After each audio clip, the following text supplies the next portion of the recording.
And you are currently looking at the latest set here from Typhoon. Sanba current winds at about 90, gusting up to 100 knots. Still a very strong and serious typhoon as it starts to approach the western portions of Kyushu and South Korea here, packing these strong winds and heavy rains with it.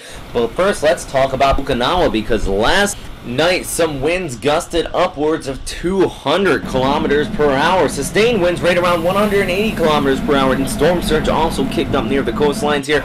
This footage is from James Reynolds, who rode out there along the southern peripheries of the islands. Please click the annotation if you want to go check out his video. I was supposed to go with him as well. Unfortunately, flight was canceled.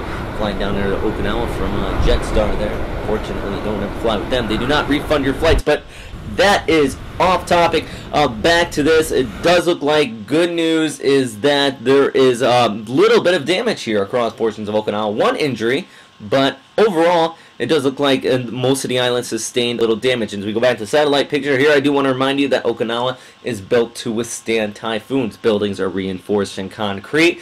Now, many of the roofs here are made of cement, and basically everybody here is battle hardened as far as it comes to these storms. Now, going through these evening hours, cloud cover already starting to recede. You see this dry air inflow coming around the storm system. Weather will be improving across your area, but still, these heavy rains actually in Kagoshima, just off here towards the north, you saw some rain totals adding up to about 86 millimeters in just a 1 hour period. Also saw these totals down here towards the south, around 70 to 80 millimeters in 1 hour periods throughout the morning time. So flooding of concern. I've seen some pictures of some low-lying flooding, basically coastal, but all in all, superficial damage. It does look like the island of Okinawa rode out the storm rather well. Now, where is it going next? Well, as already you can see here on the satellite imagery, it is starting to get basically stretched off here towards the north, and that's due to that increase of vertical wind shear coming in from the storm system approaching the stationary boundary towards the north, as shown here on this weather map here from the Japan Meteorological Agency, just showing the current surface analysis at 06 universal time.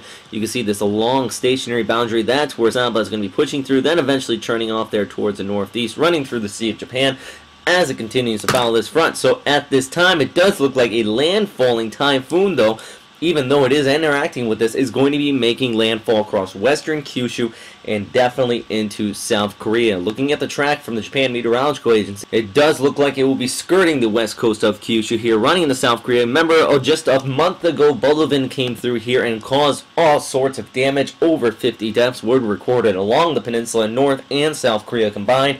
It does look like this will be continuing to push onshore. Heavy rains are going to be the major problem, though. As we all know, most of the interior of South Korea here is very mountainous, so that's going to squeeze out this rainfall, creating all sorts of havoc across this area. But not just that, the coastal regions might see some low-lying flooding. Good news, South Korea, especially near the southern portions of the peninsula, though, it's very rocky, a lot of steep cliff faces, so storm surge will not be as bad here as opposed to some place that you would think of along the eastern Philippine coast. There are a lot of low-lying areas, people living right up near the water levels. So with that said, here is the current model outlook, and it does look a little bit shaky. The farther and farther north this storm does get due to that increase of wind shear coming in from that trough and the jet stream.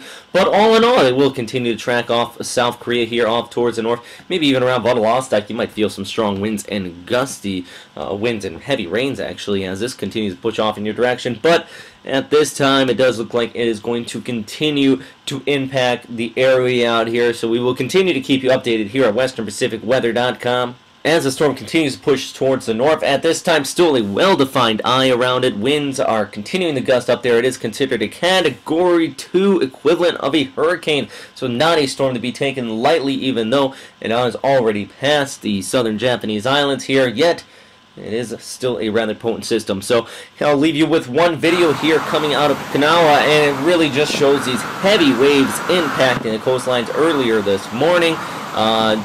This was taken from somebody's home just basically outside the window, so he did not put himself in any risk, but it does go to show how strong this storm system can be. So thanks again for everybody that did contribute some videos. Special thanks to James Reynolds once again here for getting out there and taking his footage as well. But if you have any questions, comments, or suggestions, please post them in the comment box below, and stay safe out there. Have a good day. Bye.